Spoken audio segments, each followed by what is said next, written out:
Hello friends, welcome to খেল দুনিয়া। North east ইউনাইটেডের বিরুদ্ধে কাল দুর্দান্ত জয় তুলে নিয়েছে মোহনবাগান। এই জয়ের সুবাদে মোহনবাগান কিন্তু উঠে এসেছে 2 নম্বরে। তো মোহনবাগানের এখন একমাত্র একটাই লক্ষ্য, সেটা হচ্ছে লিগ শিল্ড জয় করা। এবং লিগ শিল্ড জয় করতে গেলে মোহনবাগানকে কিন্তু এই ধারাবাহিকতাটা বজায় রাখতেই হবে। তো মোহনবাগান দ্বিতীয় যে রাউন্ড শুরু হয়েছে আইএসএল এর দ্বিতীয় অধ্যায়, তো সেখানে মোহনবাগান কিন্তু প্রথম থেকেই একটা দুর্দান্ত ফুটবল উপহার দিচ্ছে।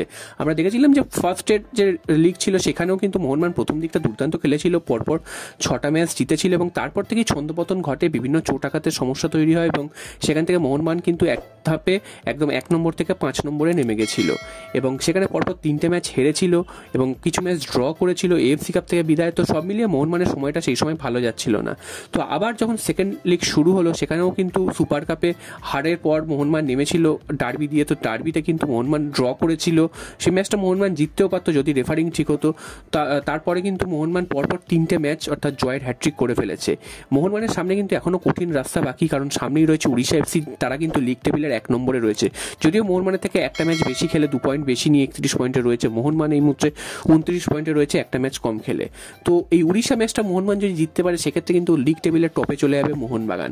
তো মোহনবাগানের সামনে বা মোহনবাগান কোচ হাবাসের সামনে এখন কিন্তু একটাই লক্ষ্য, সেটা হচ্ছে লিগ শিল্ড জয় করা। এবং এই লিগ শিল্ড জয় করতে গেলে মোহনবাগানকে কিন্তু বেশ কয়েকটা ম্যাচ ভালোভাবে জিততেই হবে। সেটা হচ্ছে উড়িষ্যা ম্যাচে অবশ্যই 3 পয়েন্ট নিতে হবে, এছাড়াও কেরালা ম্যাচ আর আরেকটা হচ্ছে মুম্বাই সিটি এফসি ম্যাচ। তো এই 3টে ম্যাচ থেকে যদি মোহনবাগান পুরো পয়েন্ট তুলতে পারে সেক্ষেত্রে মোহনবাগানের সামনে কিন্তু লিগ শিল্ড জেতার একদম সুবর্ণ সুযোগ চলে আসবে। যদিও লিগ কিন্তু এখন খুব কঠিন জায়গায় চলে গেছে, এফসি গোয়াও কিন্তু খুব পিছিয়ে নেই, তারাও কিন্তু লিগ জয়ের অন্যতম দাবিদার, তারাও কিন্তু ফাইট দিচ্ছে। যদিও গোয়ার মাটিতে হারিয়ে আসাটা মোহনবাগান কিন্তু অবশ্যই একটা কৃতিত্ব এবং গোয়াকেও একটা ধাক্কা দেওয়া গেছে মোহনবাগানের তরফ থেকে। এবং সামনে রয়েছে উড়িষ্যা, যেই উড়িষ্যার বিরুদ্ধে মোহনবাগান কিন্তু এই মৌসুমের প্রথম ম্যাচটা 4-0 গোলে জিতেছিল এএফসি কাপে, তারপর কিন্তু ধারাবাহিকভাবে ব্যর্থ হয়েছে।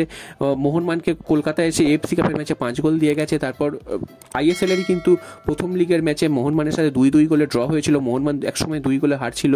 তো তারপর মোহনবাগান সেই 2 গোল শোধ করে। তো এইবার কিন্তু মোহনবাগানের সামনে কিন্তু রিভেঞ্জ নেওয়ার ম্যাচ, এই ম্যাচ থেকে দেখিয়ে দিতে হবে যে মোহনবাগানও কিন্তু দেখিয়ে দিতে পারে সেই ম্যাচগুলো অ্যাক্সিডেন্ট ছিল।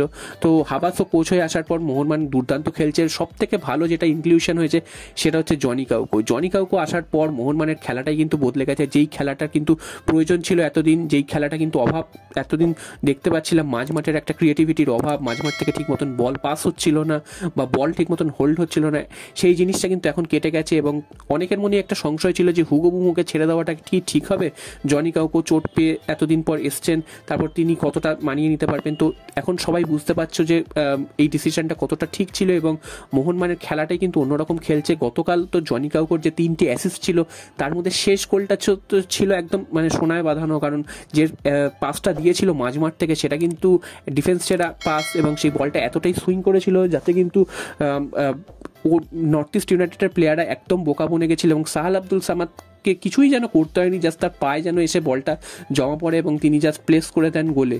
তো এই গোলটাই ছিল কালকের যে অ্যাসিস্টগুলো ছিল সেই অ্যাসিস্টের মধ্যে এই অ্যাসিস্টটাই ছিল সেরা।